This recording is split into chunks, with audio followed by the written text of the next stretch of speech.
So next up, we're going to do the clear coat of the carbon fiber hood. And then on some of those things I've got on the board over here, I've got to take it in to charge the AC and see if everything's okay with that. Get the registration, the inspection done for the registration. I'm going to add some grounds, I believe. Just kind of engine to chassis grounds because of the Det3 when I put it on there. Gonna do the rear disc conversion. I've already got the brake hose, the emergency brake cables, the different ones from drum brakes to disc brakes, and then everything else you can get on Rock Auto. Carbon fiber hood, we're gonna clear coat that. The moonroof will leak from time to time. I'm just gonna take it in there and see if they can reseal it. If not, I may seal it permanently. I do like the moonroof because it's not electric or anything like that. It just is a flip up and a flip down. And on this one, you can actually take it all the way out to have an open top. And I rarely do that because of the reverberation while you're driving down the road, the pulsing. Bosch wiper blades, those are the single beam blades.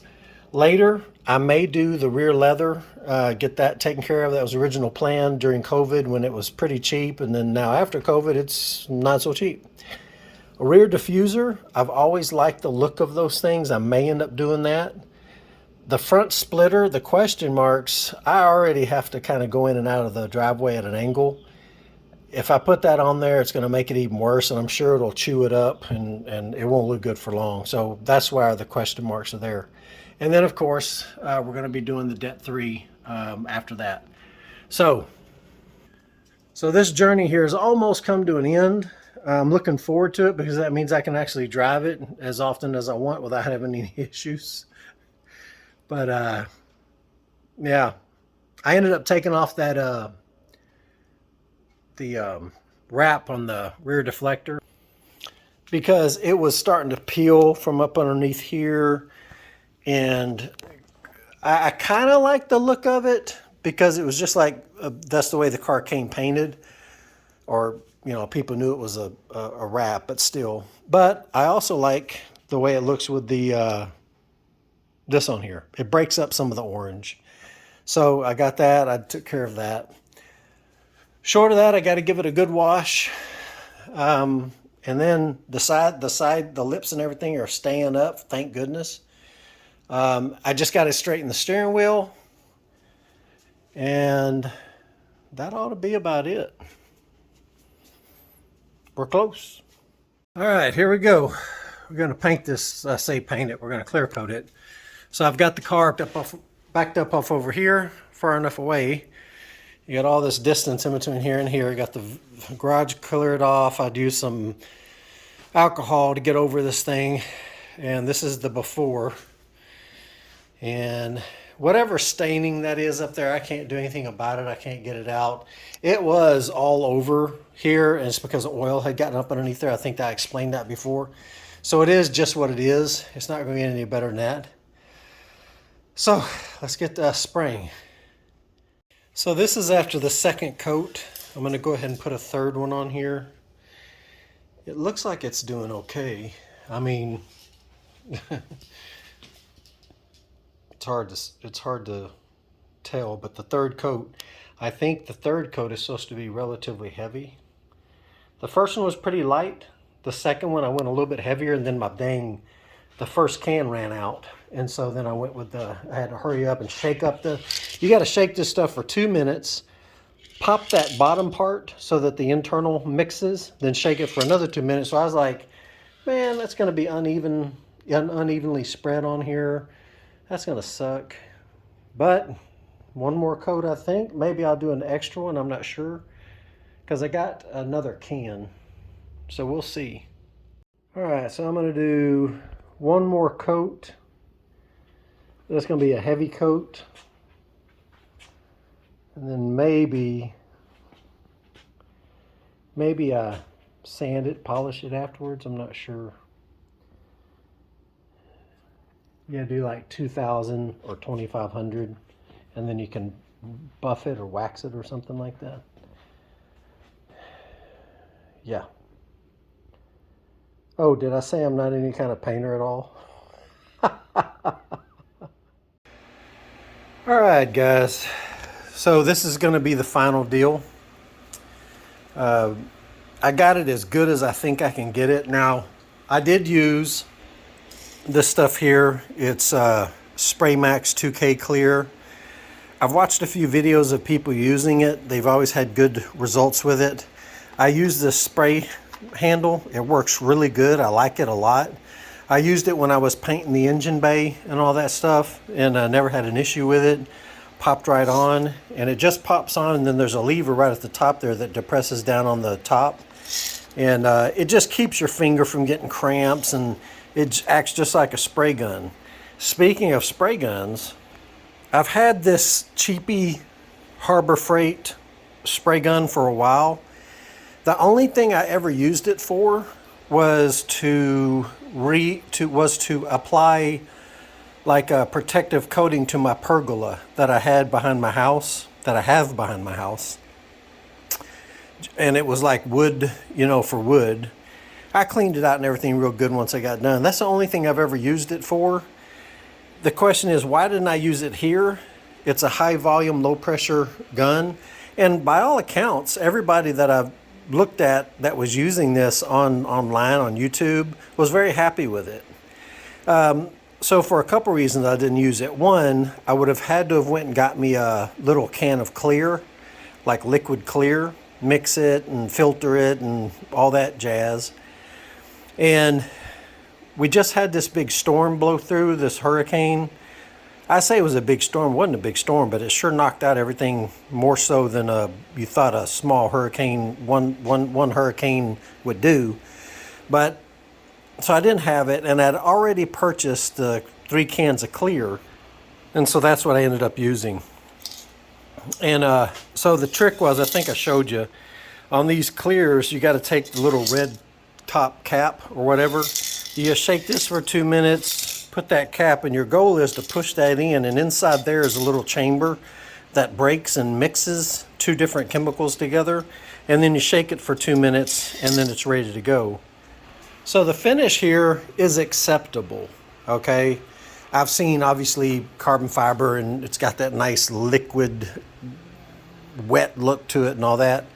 I watched a small video on how to do it right. The funny thing was, I guess maybe I didn't watch the whole video, but the crux of it was you clear it, 1, 2, 3, 4 coats, whatever, and then you take some 2500 grit. He actually did 2000 first, and then he did 2500 wet sand, and you sand it, and then you take this rubbing compound, and then you buff it.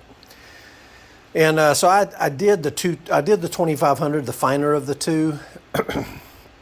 1, because I was lazy. 2, I had some real concerns that maybe I hadn't put enough coats on here to be able to endure that kind of sanding. I don't know. Like I said, I'm not a paint guy. And so I did the 2500, then I did the rubbing compound. And after I was done with that, I wasn't too happy with it. I was like, oh man, I maybe shouldn't have done that. Maybe I should just left it like it was. And so now I did do that, but then I went ahead and waxed it. I put some like wax on there, and it's popped up now. So yeah, it's not perfect. There's some things on here. If you kind of move around in the light, you'll see like right here where I was saying I wished I hadn't done that, because in here you can see maybe some, like, getting the right lights, you can see like some lines or whatever from the sandpaper. So I didn't want to buff it with the buffing compound for too long, thinking that in itself might cause some issues. So for people asking, back in the day, there was a company called Fiber Images, and this is an upside down logo, but it says Fiber Images there, if I can get the light just right. Fiber Images.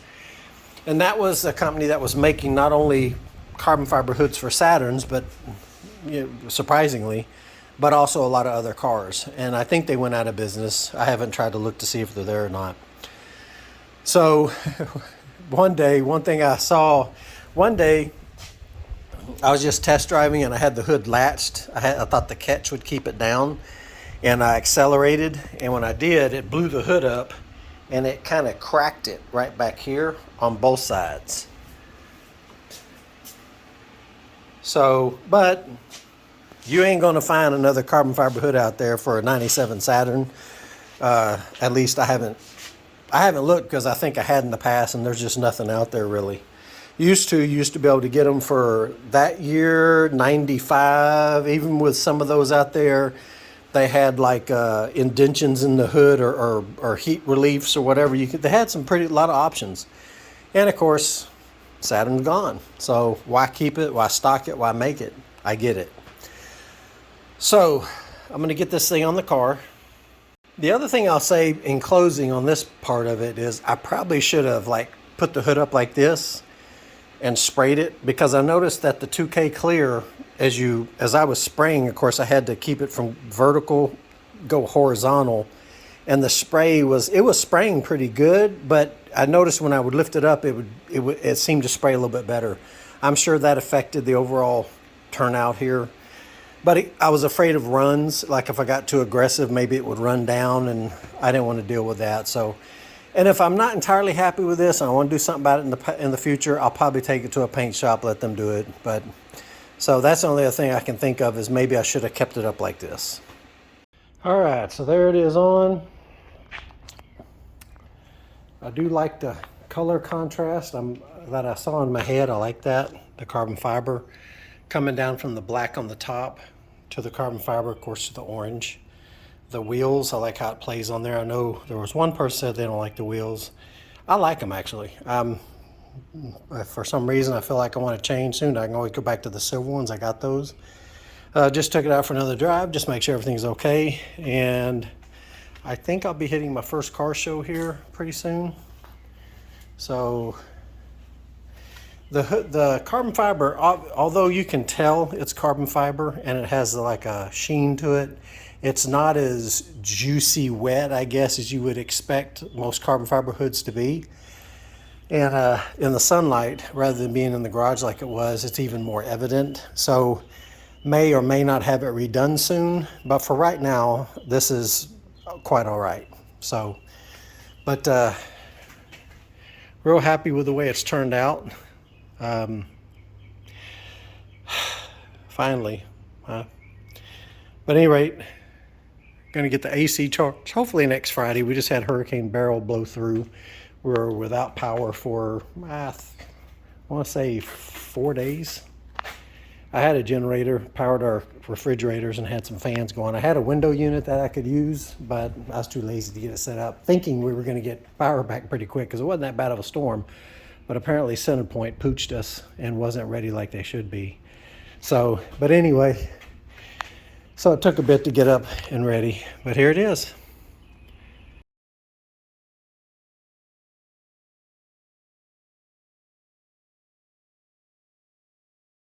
Well, mystery solved. My gas tank kept being sucked down. And so when I take the cap off, it would, it had a lot of vacuum on it. And so if you know, this is your purge valve. Now this is off of like a 95. And this one is off of say like a 96, 97 model.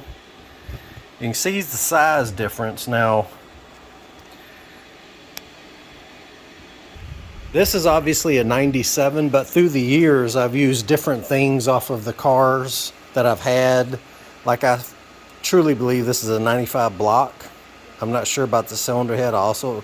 It's not a 95 cylinder head because it doesn't have that additional temp sensor on it. But so this is like a Frankenstein type deal. So the harness on here is from a 95, the engine wiring harness. So this is the purge valve, okay? And on these 97s, 95s, they were fairly simplistic. Even though this thing is not working correctly, I never got a code for it. On the Saturns, the S series, you had the purge valve on the back of the cylinder head, or at the back of the block down by where your sensors are at back there. And then right about here, behind that fender, they had a charcoal canister. It was about the size of a small Folgers coffee can. And that was it. There is no vent valve. There is no leak detection pump. There is no complicated evaporative system, which is good for us. And it really don't matter on the 97, that I have. I can still pass state inspection even if the check engine light was on. But what it's supposed to do is at idle or at other times when the computer commands it, it's a simple solenoid. It's got power, and then of course the computer is going to ground it out on one of these two terminals here. So this one, the top one here, because it's mounted like this, the top one is mounted to affixed to the vacuum source on your intake manifold. Usually, now mine I'm running the Geostorm throttle body, and it doesn't have the same type port system. So, but nevertheless, as long as it's coming off of a manifold vacuum source, that's what you need. So this is having a constant, whatever the manifold vacuum is, that's on this port. And then this port goes back to the vapor line to the fuel tank. And so what I was seeing was when I was starting to run the car for a little bit, and I don't know how I discovered this, just probably by accident, but I noticed my tank was had a lot of vacuum on it. And so at first I thought that, when I'm running this rear mount system and I'm putting boost into this system, I didn't want boost to come this way when this thing opens, because boost would come from the intake manifold into this port. If this solenoid opens, it would feed boost into here. Now that normally shouldn't happen, because obviously as you're boosting at full throttle, this thing shouldn't be opening. But what about the times where it's got a little bit of boost and you're not at full throttle? Will this thing open? The computer doesn't know you're getting boost. So maybe it does. Maybe I don't understand the logic of it 100%. But just in case, I wanted to put a check valve on this right here. And so I got a check valve off of like a Volkswagen GTI. And I think the pressure on that's about 20 pounds or something like that, 18 pounds. So I figured, okay, well, if a check valve's good enough for that and it stops that, it'll stop it from going in here with what I'm running, 12 pounds at the time. So I had a check valve coming in here. So flow would come down here flow would come from here up if there was vacuum. But then once boost was created here and tried to feed back down here to this port, it would be checked. So as long as we were at idle, vacuum is pulling on this port here, and on computer command this solenoid opens and allows some draw through of the fuel vapors in the gas tank. Well, like I said, I noticed the fuel tank was getting over pulled on, and so I thought when I did this that I had put the ports backwards, and I did have them backwards. So I swapped that around, tested it, ran the engine again, still was sucking down on the fuel tank. So then the next step is here. This part's obviously probably bad. So I just used my vacuum pump. I hooked it up to this port here, and I put 15 inches of vacuum on it, and it wouldn't hold. It would slowly bleed down. So I ohmed it. It was at 0.5 something ohms. And I forgot what the spec was, so that was kind of useless to do. But then I had this one. This is from, like I said, a later year model. And I'm thinking the arrow right there is saying that flow goes this way. Not sure. I could easily find out. And of course I did. So the way it's looking is the way this thing's mounting. If you orientate this to the picture, you can see here's the electrical connector, here's the top port and the bottom port, and then here's the bracket. And that's how I have it orientated.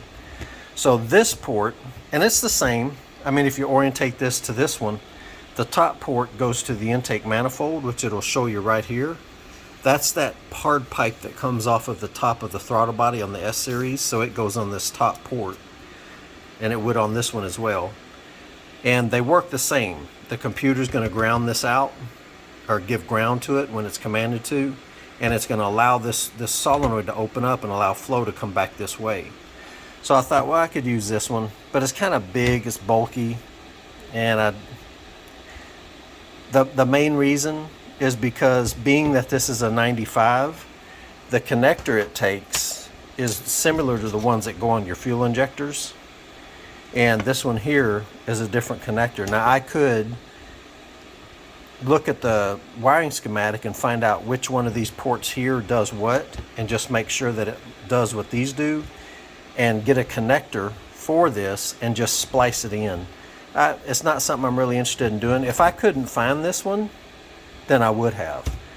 But I did find one. It's a standard part and it's coming. So I did the exact same thing to this. I hooked up my vacuum gauge here, put vacuum on it, gave me some power and ground. I used a little 9-volt battery with some of these alligator clips and touched it, and punk, punk, you could feel it actuating. And whenever I did that, it opened the port here, but it held vacuum up to that point. It held the vacuum. On this one, like I said, it wouldn't even hold the vacuum, it would bleed down. But it does actuate. So there's something in there, some type of seal or something that's bad. But I'm suspecting that that's what's going to be my issue. So the check valve, I would actually, I'm having it, and I had this old drawing, and the check valve would be, I was going to protect the top port from letting this see boost, and that's what I'm doing now. So I'm just protecting the solenoid from seeing any pressure, because it's not designed to see pressure. So I'm going to tie it into this top line rather than this bottom, but it's going to do the same thing. It's still going to allow vacuum to be pulled up this way, but under boost, it's going to stop it. And so that's the mystery of why my fuel tank keeps sucking down. The check valve I went with is this part number here. You see that 058 905 291 kilo? That's the factory number for that check valve I was talking about. But this is a Euro parts. It's kind of like a European Dorman is what it is. But the other part number, the 008 125, that's the Euro part number. Now you can also use this Dorman or Motormite one. Part number that's 47149. I think I had this one logged in at checking at least 18 psi, something like that. And it's smaller, but this one is a little bit larger, probably gonna be a little bit more robust, last a lot longer. This one, maybe, I don't know. It was pretty cheap. Both these were like $3 to $5, something like that. $3 to $5.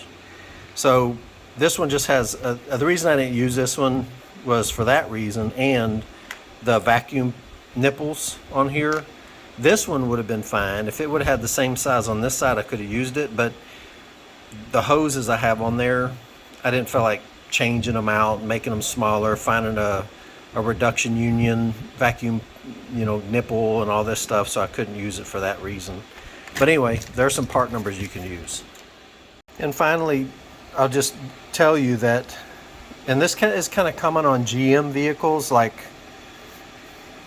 any GM vehicle really, when the purge valve on those things fail. Now on that one, on those newer type, you'll have a purge valve, but then you'll also have a vapor vent valve. And the vent valve is usually back at the back. It's mounted on it's either mounted on or close to the vapor canister. And on those cars, those canisters are every bit as big as this, size-wise, but then pretty tall. It's a pretty big piece. But there's a charcoal element in there, and the fumes pass through the charcoal and kind of stay in that charcoal until the vapor vent valves come in to open up and vent some of it. And then, of course, the purge valve is in the ready standby to open and suck the vapors into the engine. So when this fails on those cars, you'll have, especially after you fill up, after you take an empty gas tank and you fill it full of gas, all that vapor space that was there, fumes, will need to go somewhere. And if this is stuck open, they just go right through all the lines and everything and into the engine. So when you first start your car, it'll be like an extended crank. It may even die out. It'll stumble and idle. And then in other cases, they'll have like an oscillating idle. And sure enough, on mine, every now and then it would run okay until it started, until I got past the closed loop. And then it would start oscillating. Y'all might have seen that in the videos. And I think that's the problem that was happening here. Now that's actually been the case for a while. And if I was to crawl into my car and show you the bottom of my gas tank, I think I have small hairline cracks in it. And you can see where maybe some fuel is leaking through. Not a whole lot, but enough to where I put some of that gold reflective tape on it. The sections were like 12 by 12 to protect it, because I was running that exhaust real close to the tank. And so I wrapped the pipe, as you guys know, coated the piping, but then I also put that heat, because man, I'm not going to sit there and get blown up on the road while I'm driving, just out of an abundance of caution. And I noticed some of that tape is discoloring in certain areas. And sure enough, I'm sure that it's kind of seeping through there, no doubt. So here shortly in the near future, I'm probably going to need a gas tank, I'd imagine. And good luck finding one of those somewhere, huh? So I'd have to go with a fuel cell. But at any rate, and I actually have one upstairs. It's a small one, but I have one. So I think that was the cause of my oscillating. We'll find out. So this one's the old one. This one's a new one. This one ohms like at 0.8. This ohms at 0.5. I think I'm good to go. I test it with a vacuum gauge. This one leaks down worse or faster than this one does. So this is going to be trash. This one holds pressure up to 15 inches. I mean, it doesn't move. And then I stuck the 9-volt battery on there and made it activate, and it went. So yeah, looks like I am going to go ahead and change the connector out and run this one. I mean, I can't be. Anywho, it was either that or just leave the vapor line, like this line here that goes back to the tank, just leave it vented to atmosphere. So I just didn't want to smell gas fumes all the time and ignore something that could be a real problem. So there you go. So I think off every wiring harness I've ever had, I've kept these connectors. I would just cut the ends off of it and keep a little pigtail lead so I could have one. Looking in here,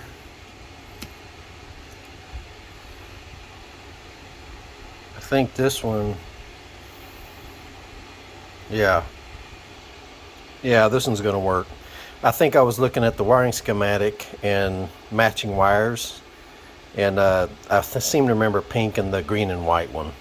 So yeah, this one fits, so I'm just going to use this and swap it over. See, this is the factory, I say factory, this is the 95 that goes to the old one, and you can see the wire color here is pink and green and white, and that's the same coloring that's on this one. So what you would do is just cut, or say, you know, pull back, expose the wires, and just put them together, and it should be fine. Well, after changing the purge valve, this thing is purring like a kitten. I mean, it's never idled this well.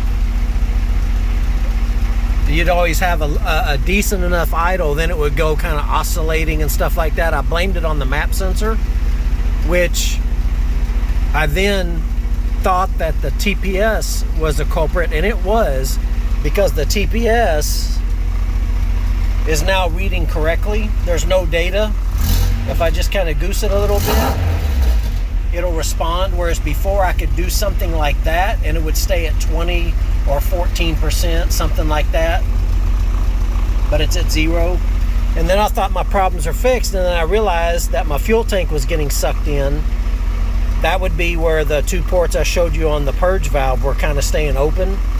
And so I put that new purge valve on there, that later model purge valve, switched over the connector. Now this thing's idling like it's never idled before. So that's pretty good. Now on that air fuel ratio right there, 15, 14, whatever, whenever you're running a rear mount turbo, for whatever reason, your wideband gauge, and it depends where you put it, and where I have it in between the engine and the turbo. And the guy that I was talking to, Rick Squires, from who kind of started the remote mount turbo trend, he said that your air-fuel ratio will bump up to 1 point. So this thing, I guess you could say, is actually at 13 to 14, somewhere in there. But it is in stoichiometric. We're at 179, which it goes into closed loop around 135, 140, and it's idling really nicely, nicer than it's ever idled, actually. The oil temp, just because we can know now, is 129, and the EGTs is 597. I've done some research. Normally aspirated, you know, like at idle and whatnot, it's going to be 500 to 600, somewhere in there, so that's right on spot. And I did read up on the literature for the boost, for the gauge, and it does start at 200, because it basically, logically, why would you start at 0 just to watch it build up when it's immediately going to start building 300 or whatever? So it just starts at 200 as its baseline. So don't freak out about that. The only question we have to answer is whether the boost gauge works or not, and I'm gonna go take it out here in a little bit and see. But yeah, I like it. All right, so after about a good 45 minutes driving highway in city, the temperature did hover around 215 to 220, somewhere in there. That's normal. My air temps didn't get above 130. They stayed at 125, 127, somewhere in there. That's pretty good, because today it's about 98, 99 degrees, if not more. So that's good for being ambient temperature versus what's coming into the motor. The oil temperature didn't really get above 186. And you can see the EGTs are at 7 something right now. I didn't get an opportunity to really look at those a lot while I was driving. But man, this thing is idling good, it's running good. Used to, after a little bit of driving, I'd come to a stoplight and it'd oscillate. I attribute that to that purge valve that's probably been out for some time. But at any rate, yeah, everything seemed to be working great. And I just tested the gas cap on this thing, opened it up, and it went, that was it. So the purge valve thing's completely fixed.